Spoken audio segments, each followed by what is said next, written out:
Good day to you, folks of YouTube. I am your host, bad at uploading consistently 343, back here with another theory. A Doom theory! Specifically, we're going to be talking about why anyone in the Doom universe would work with Hell, and as a little bit of an off-topic bonus, what it has to do with real life and real psychology. Though, as many of you may have guessed, I'm about as qualified to talk about this as the llama is to drive, so don't expect it to all be perfect, but I think I'm pretty close. Firstly, I can tell you exactly why humans would willingly work with the forces of Hell itself, and that is in one word, greed. Greed is a powerful mistress, and it can be seen affecting almost anyone who works with the forces of Hell, especially the likes of Olivia Pierce. Actually, Olivia Pierce is a perfect example of an exceptionally greedy human that has been tempted into working with Hell, being promised that she would be made a god and that her immortality is assured, to quote directly. To me, this is textbook comically evil greed, and if you see it any other way, I hate to say it, but you're wrong. However, even though Olivia Pierce is a more obvious example of greed than Prison is of a failed rehabilitation system, the greed extends much further down the ranks among most, if not all, of her subordinates. On the other hand, the seemingly incorruptible Samuel Hayden seems to have not noticed this until it was far too late.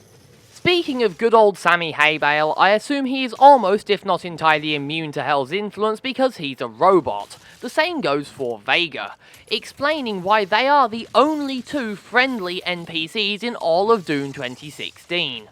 On the other hand, every other employee besides the elite guard, including Olivia Pierce, had a biological element to them. Specifically, almost everything about them, besides Olivia's titanium exoskeleton. Though, now we've established that the most obvious motive possible is the actual motive of the people working with Hell, it's time to talk about two things. What Hell is offering and what this all means in relation to real life, real people and real psychology. Although we only have the incredibly generic description of immortality and becoming a god as to what Olivia Pierce was offered, we can actually take a somewhat accurate stab of what she might have gotten overall had her plan succeeded. If she got anything at all, that is. For one, we know that Olivia was directly working with some of the highest demons, above any seen in the game. So where on the tier list would she have come? Well, definitely above the Barons of Hell, which are referenced as Hell's Royal Guards, and probably above the Hell Guards that protected the Crucible, possibly even above the Cyber Demon if it had ever gotten back to Hell properly without being shot down by the Slayer.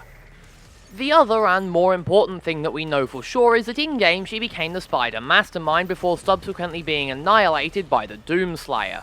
The reason I point this out is that the Codex entry for the Spider Mastermind references a being called the Master, who would be released by a so-called keyholder, becoming one with that keyholder in the process. It is very likely that Olivia Pierce was that keyholder, and that the Spider Mastermind is that Master, and that as the Codex said, they were meant to be the god to rule over all other gods. But instead they got kicked into the floor by the Doomslayer before getting a BFG 9000 to and through the face like a reality check through the skull. Although now come to think of it, the Spider Mastermind doesn't actually have a skull. But what the fuck does this have to do with us? And since when was there a comically evil titanium exoskeleton wearing Crete trying to open a hell portal on Earth? Answer, actually a lot, and in Doom Eternal. Obviously Olivia Pierce isn't a real person, at least I kind of hope she isn't real. But to me she seems like a somewhat well thought out analogy of celebrity culture. Firstly, she's got her own cult, which is something a lot of celebrities have whether they like it or not. Secondly, she's crooked and is held up by an exoskeleton, which is pretty much the state of celebrity culture as a whole. Falling apart but held up by a backbone of pure gossip and wasted paper, not to mention a beating heart of pure arthritis. The other somewhat terrifying thing is that throughout the game the few audio logs and messages she leaves behind get more and more evil as the game goes along.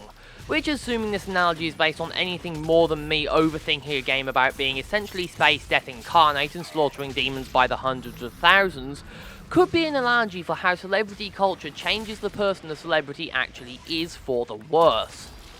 But on the other hand, just like any actual game theorizing channel, there's a 99.95% chance that I'm absolutely overthinking this, and it is really just a game about being the most powerful being in known existence and slaughtering demons. Thank you for watching and for putting up with my lacking upload schedule. I am trying to get up to once a week, although I'm fairly busy at the moment and will do my very, very best to get my YouTubing shit together. So please like, comment, subscribe, and shotgun blast that notification bell to see more from me. I have been your host, Vert343, signing off. Peace out, gentlemen.